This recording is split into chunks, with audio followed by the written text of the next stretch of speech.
Hello Malayalees, ഇന്ന് നമ്മൾ പഠിക്കാൻ പോകുന്നത് മേയുടെ കൂടെ ആരാണ് കൂടെ ഉണ്ടാവാന്നുള്ളതാണ്. ഓക്കെ, നമ്മൾ മലയാളികൾക്ക് ഹിന്ദി സെന്റൻസ് പറയാൻ പറയുമ്പം ഒരു കൺഫ്യൂഷൻ ഉണ്ടാക്കുന്ന ഒരു പോയിന്റ് ആണ് ഈ ഒരു കാര്യം. ഓക്കെ, അപ്പം മേയുടെ കൂടെ ആരാണ് വരാന്നുള്ളതാണ്.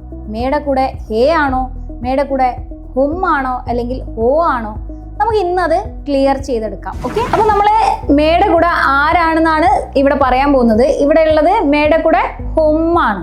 നമ്മളെ എപ്പോഴും മേ കൂടെ കൊണ്ടു നടക്കുന്ന ഒരാളാണ് ഹും എന്ന വ്യക്തി. ഓക്കെ, ഇതാണ് ആള് ഹും. മേ വരുമ്പം അറ്റ് ലാസ്റ്റിൽ എൻഡിങ്ങിൽ ജോയിൻ ചെയ്യേണ്ട ഒരാളാണ് ഹും എന്നത്. അപ്പൊ നമുക്ക് സെന്റൻസുകൾ നോക്കാം. ഇനി ഐ ആം ഫൈൻ എന്നാണ്.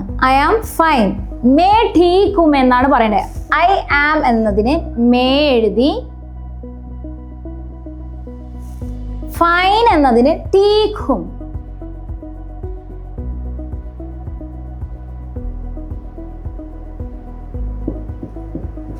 അപ്പം ഇനി ഐ എം ഫൈൻ എന്ന് പറയുകയാണെങ്കിൽ, ഹിന്ദിയിൽ പറയുകയാണെങ്കിൽ മേ ഠീക് ഹും എന്നാണ് നിങ്ങൾ പറയേണ്ടത്. Okay, next sentence I am happy.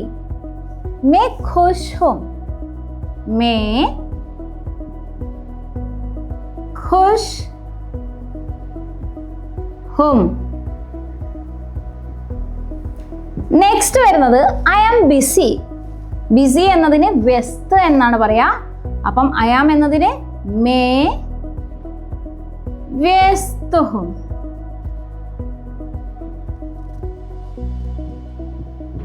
Next നമ്മൾ പറയുന്നത് ഞാൻ റെഡിയാണ്. ഐ ആം റെഡി എന്നതാണ്. മേ തയ്യാർ ഹും. മേ തയ്യാർ ഹും. നെക്സ്റ്റ് വരുന്നത് ഐ ആം സാഡ്.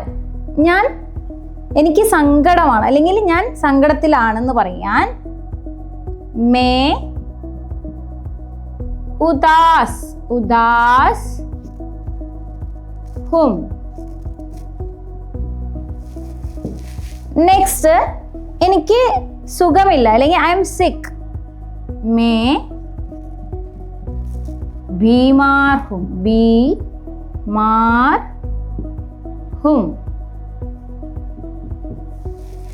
നെക്സ്റ്റ് വരുന്നത് ഐ എം സ്റ്റുഡൻറ്. ഞാനൊരു വിദ്യാർത്ഥിയാണ്. മേ ഛാത്ര ഹും. മേ ഛാത്ര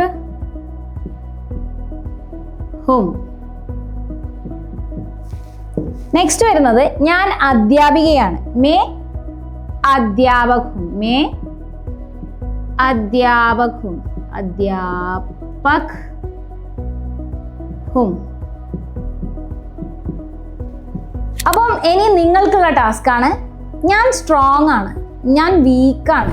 പിന്നെ പറയേണ്ടത് നോൺ വെജിറ്റേറിയൻ ആണ്, വെജിറ്റേറിയൻ ആണ്. ഇതൊന്ന് കമന്റ് ബോക്സിൽ കമന്റ് ചെയ്തു. ഇതുപോലുള്ള ഇൻഫോർമേറ്റീവായ വീഡിയോസിന് വേണ്ടി നമ്മുടെ ചാനൽ ഒന്ന് സബ്സ്ക്രൈബ് ചെയ്യുക. കോഴ്സിൽ ജോയിൻ ചെയ്യാനായി താഴെ കാണുന്ന നമ്പറിൽ കോൺടാക്ട് ചെയ്യുക.